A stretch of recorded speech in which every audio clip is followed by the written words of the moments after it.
Hey everybody, how you doing? This is Donald Gonzalez. I'm the Exec Chef at Surly Brewing.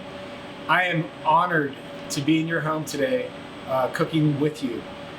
We put a lot of effort and time into this box, and hope you enjoy it. Make sure you crack a beer. I'm personally drinking Furious, one of my favorite beers right now. Nate, grab a drink, man. Come on. All right, we're gonna do a little cheers before we start. This is to you guys. Hope that this year gets better than it has, and. Cheers. Let's do this. Just so you know, the thermometer is a key to this whole thing working perfectly for you guys.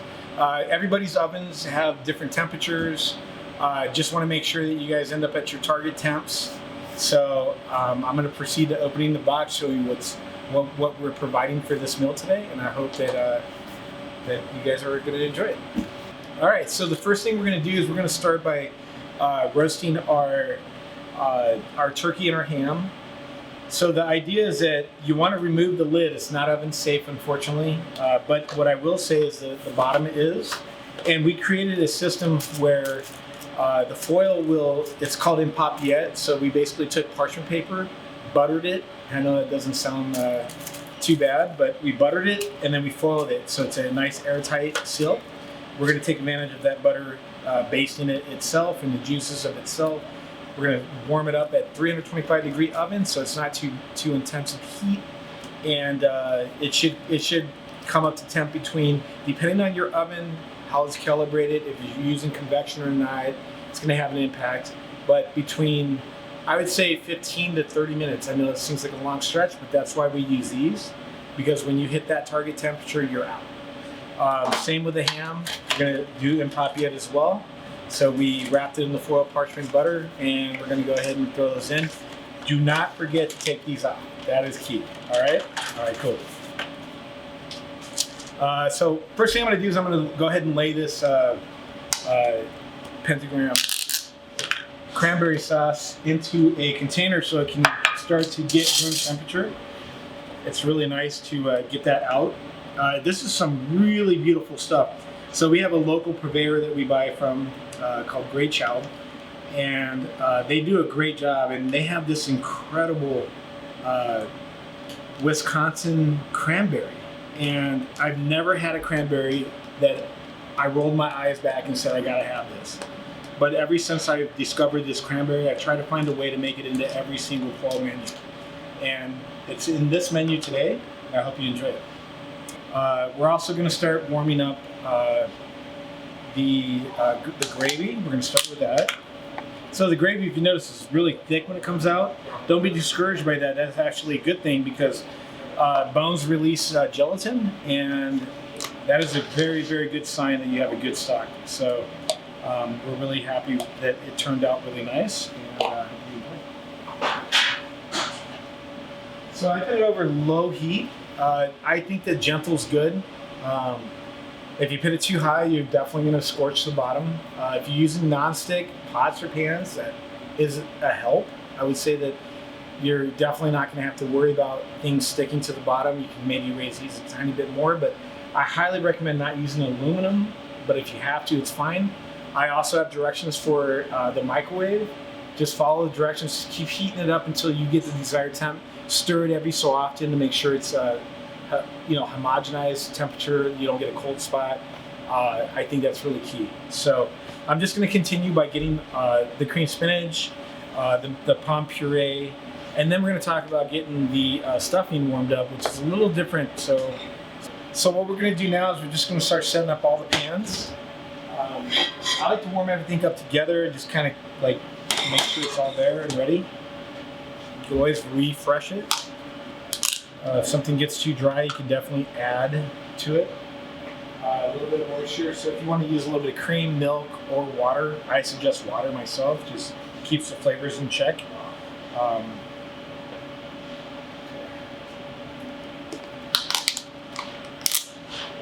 So the palm puree may appear to be slightly wet when you first get it, but that's what it's supposed to do. So don't be discouraged until you start warming it up. You're going to see a big transformation. There's a lot of work that goes into getting these potatoes perfect. I would say the palm puree of all the items here require the most attention. I would definitely take in a spatula, non-stick spatula, and just keep moving it, keep moving it.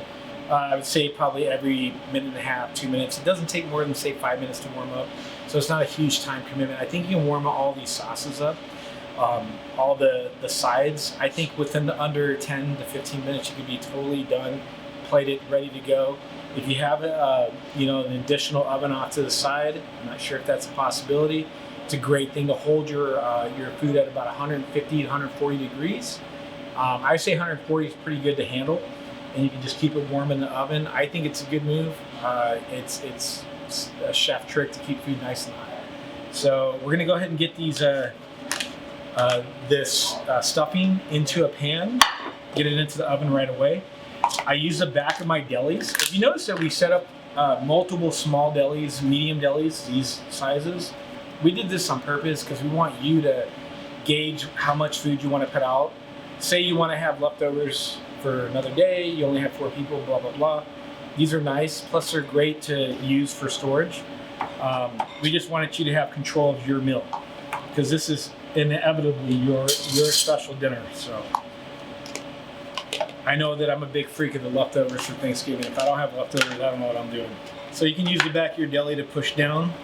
You definitely want to create like a nice surface for this to get warm. If you feel it's getting too warm, you can put a piece of foil or parchment and foil over the top. I personally don't like foil directly on my food. It's just a personal thing. I don't think foil is 100% good for you, but a little bit of parchment paper and foil, not a bad thing. So it's okay to use the bottom of your deli to get it nice and even, because the more even this product is, the better it's gonna cook. Gonna get this into the oven right now. So I'm choosing to start by throwing it in uncovered for a few minutes just to get things moving, get that top heat down. And later on during the cook, if I see the color starting to get too aggressive, I'm gonna reverse cook that. So I'm gonna add a little piece of parchment paper, a little piece of foil, and be done with that, and just let it carry into the temperature, target temperature that we decided was the right temperature. So refer to your sheet on that, and we make sure that everything's the correct temperature. That's number one. Okay, so right now we're gonna go ahead and we're gonna start warming up the cream spinach.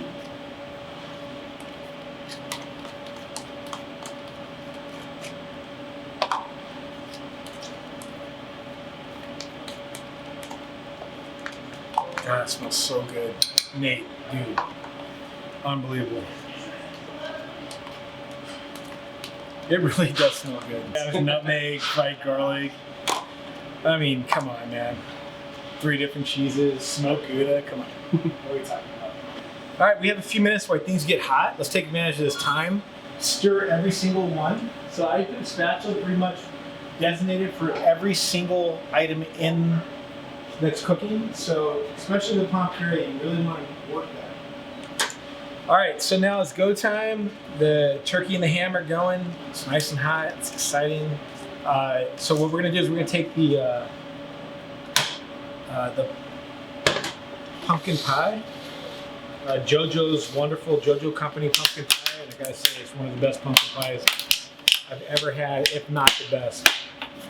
And I've had some really good pumpkin pies in my time. Make this easy. I just put it on something pretty and be done with it. You guys cut the slices you want. There it is. So I'm gonna move this over here. Now we're gonna start with the pommes puree. I gotta say, these potatoes look amazing, dude. I mean, look at this. Look at the difference. That's just so beautiful. You can do anything with these things. So I use a piping bag. I know that my piping technique maybe is a little more advanced over years.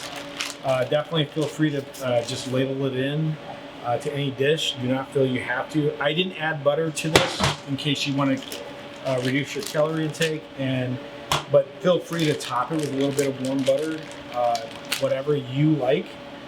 This is your meal. It's okay if it's hot. Just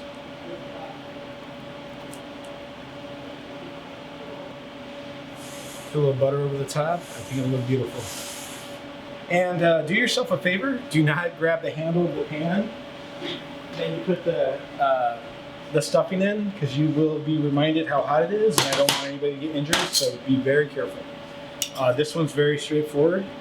This is where the fried sage comes in. This is where all these like little extra added touches, but gosh, that smells amazing. I mean, we're talking like confit turkey in here. It is lots of vegetables and herbs and spices. I think this is as traditional as it gets with a twist. Okay, so this one I'm just going to throw a little bit of the medley of the colors, a couple of sage leaves, and we have a wonderful gravy right now. This is a traditional Thanksgiving gravy. What I do with this gravy is I make sure I add a little black pepper on top, just a little bit, just so people know that there's something special happening. Okay, so we have the rolls coming out of the oven right now. You feel the top, they're a little firm. That's okay, because you want to use some nice soft butter like we discussed. If you have soft butter and you want to go that direction, you can. If not, just let it rest. Look at that, just instantaneous, just yum. Definitely feel free to add as much butter as you like, and definitely have butter on the side. Nice little add-ons. You can do a honey whipped butter. You can do a maple whipped butter. You can do any whipped butter, anything. So it's really, I think, a wonderful thing. And I tell you, these buns are chewy, and they go great with. They're just great to sop up all that sauce. It's one of my favorite dishes. All right. So now we're coming out with a ham. The ham is nice and hot right now. Make sure you temp it. Yeah, it's smoking. All right, so be careful when you handle the ham. Be careful for juices coming out. A little trick that I use, should have a spatula on hand to help get that out, because it's gonna be hot. If you're gonna reuse this, go right ahead, but I prefer a dish myself, a different dish. But if you need to, feel free to use that as well. It's a really nice dish, strong. Okay.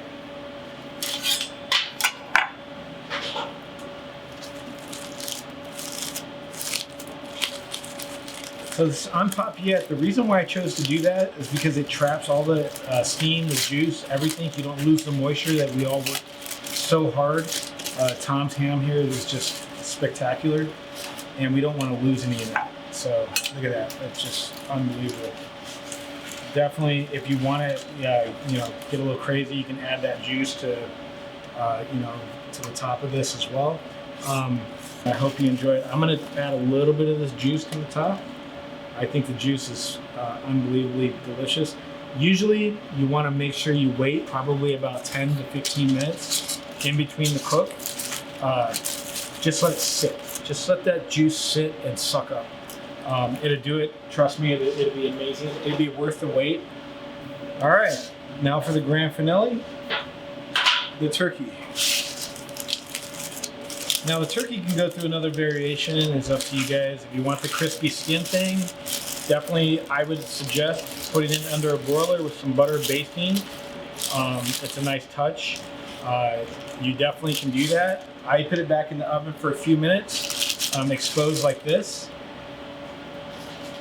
Just let it sit in there just for maybe like an additional 5 minutes, but you want to definitely have that broil on, and be careful. You do not want to burn your skin at the last possible second. So we're just going to go ahead and do that. And just so you know, this turkey has been cherry smoked. Okay, so it had been brined for over 2 days in brine, and then cherry smoked. It is, to be honest, one of the greatest smokes. The color is beautiful. It has nice, if you like smoking with pecan wood, it's got a little bit of that note. Tiny bit of bittering, but definitely a lot of sweet buildup from the cherry, but the cherry definitely is a great color agent. So I'm gonna go ahead and tighten up the skin one more time. Be careful with this step. If you have a blowtorch, it works great.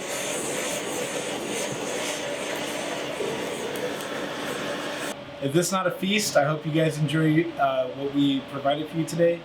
I just really want to thank everybody for purchasing this box. This is your meal. I want you to celebrate your Thanksgiving with love, and I hope you really enjoy every flavor profile that we put together. We worked really hard as a team from every step. We didn't cut any corners. We didn't do anything that wasn't in complete honor and respect of this beautiful day. So I hope you enjoy this meal, and I hope to see you at Surly sometime. Cheers. Dude, the cream spinach, man. Oh, we forgot the cream spinach. I'm gonna add it? Let's do it. Let's do it. All right. Let's add some herb to that. I feel kind of like it needs it. A little black pepper too, why not? All right, thank you. And that's it.